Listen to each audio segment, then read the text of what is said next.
ওরে বাবা রে বাবা, গাছের পাতা একটাও লড়ে না। বাপ রে বাপ, পেট পুরে গরুর মাংস খাইছি। এখন তো এই গরমে খালি পেটের ভিতরে লাড়া দিতেছে। গরমের ঠেলায় ঘরেও থাকা যায় না, বাইরেও থাকা যায় না। দেশের যে কি অবস্থা, কেমনে যে মানুষজন থাকবো। মানুষজনের কথা বাদই দিলাম, আমি একটা চিকনা মানুষ, আমি গরমে টিকতাম পারতাছি না, তাইলে মোটা মানুষের কি অবস্থা? এইটা ভাবলেই তো আমার শরীরের লম্বা খার হয়ে যায়। বাবারে বাবা, যে ওই পারতিস না, কুরবানি ঈদ গেল গা, তুই আমার সাথে একটা বারও দেখা সাক্ষাৎ করলি না। মাল মুরগি কিছু খাবি না নাকি? এই শালার গরমের কারণে ঘরে থাকতে পারতাছি না, বাইরে থাকতে পারতাছি না। এই কারণে জঙ্গলের ভিতরে পয়সা রুচি। এই জায়গায় তুই এসব মাল খাইতে, এই গরুর মাংস খাইয়া গরমের মধ্যে যদি মাল মুল খাই, মাথা মুথা পরে ক্যারেট হয়ে যাবো। এরপরে তো বাপের গার্লফ্রেন্ড দেখবো, এরপরে আড়াই ঝামেলা হয়ে যাবো। এমনিতেই কয়দিন আগে চান রাইতের দিন রাইতের বেলা মাল খেয়ে উল্টা পাল্টা করছি। তুই জালি তো এখনো বিঠে নাই, বাড়িতে তো ঢুকতেই পারি না ঠিক মতো। আর মালমূল খাবো না, যা পাই তুই এখান থেকে। আরে বেটা, গরমের ভিতরে একটু মাল খেলে কিচ্ছু হইব না। মালের লগে সেভেন আপ কোকা কোলা মিশাই একটু মাইরা দে। চল যাই, মাল খাওয়া হইব না অনেক দিন ধরে। চল একটু মাইরা দেই, সমস্যা হইব না কোনো। ওই বেটা এইসব কথা কইয়া কইয়া আমার ভিতরের মাল খাওয়ার লোকটারে জাগায় দিতাছস বেটা।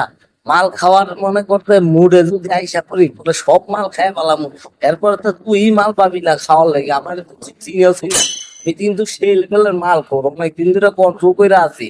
খালি বাড়ির থেকে মনে করতে জুতার বাড়ি খাইতে কন্ট্রোল করে আছি। নাইলে বেটা এই মাল মুল খাইয়া এখন উল্টায় ফালাইতাম। হালার পু হালা, তুই খালি পাপ ধরস, তুই সেই লেভেলের মাল ঘুরবে গেছ। আজকে দাঁড়া, তোর সব মালই আমি খাওয়াই দিতেছি। এরপরে দেখ তুই এই গরমের মাঝে টিকা খাওস কেমনে। মাল ফুল হয়ে গেছো না তুমি, আজকে তোমার বুঝাইতেছি, তাও তুমি মাল। ল বন্ধু, চল চল যাই মাল খেয়ে আসি। আয় আয় আয়। কিরে এই বাতেন, এই সুরের মতো ঘরের ভিতরে তুর তুর কইরা যাইতেছস কে আস্তে আস্তে? কি করছস তুই? কি আকাম ঘটাইছস আমারে কইলা কো? আরে এই শালাই কি মাল খাওয়াইলো রে, বাপে যেখানে বইয়া রইছে, ঝাপসা চোখে তো দেখি নাই। আরে মাল মুল খায়া তো মাথা মুথা ক্যারেট হয়ে গেল। আজকেও তো বানানি খাইতে দিব। কয়দিন আগে তো জুতার পিটানি খাইতে খাইতে আমার জীবনটাই চুলা যাইতেছিল। আজকে যদি বাপে জানতে পারে আমি মাল খাইছি, তাহলে তো আজকে আমার উপায় নাই। কি করি এখন? আপা, আমি কিন্তু আজকে মাল মুল খাই না আপা। আমি আজকে মনে করবো যে আমার বন্ধু খাইনা দিছিল, ওটার মধ্যে সেভেন আপ দিয়া, সেভেন আপের মধ্যে মাল দিয়া। এই কি কইতাছি আমি, মালের মধ্যে সেভেন আপ দিয়ে, না না, মালের মধ্যে চিপস দিয়ে। আরে শালার মুখ দিয়ে কি আবল তাবল কইতাছি না আপা।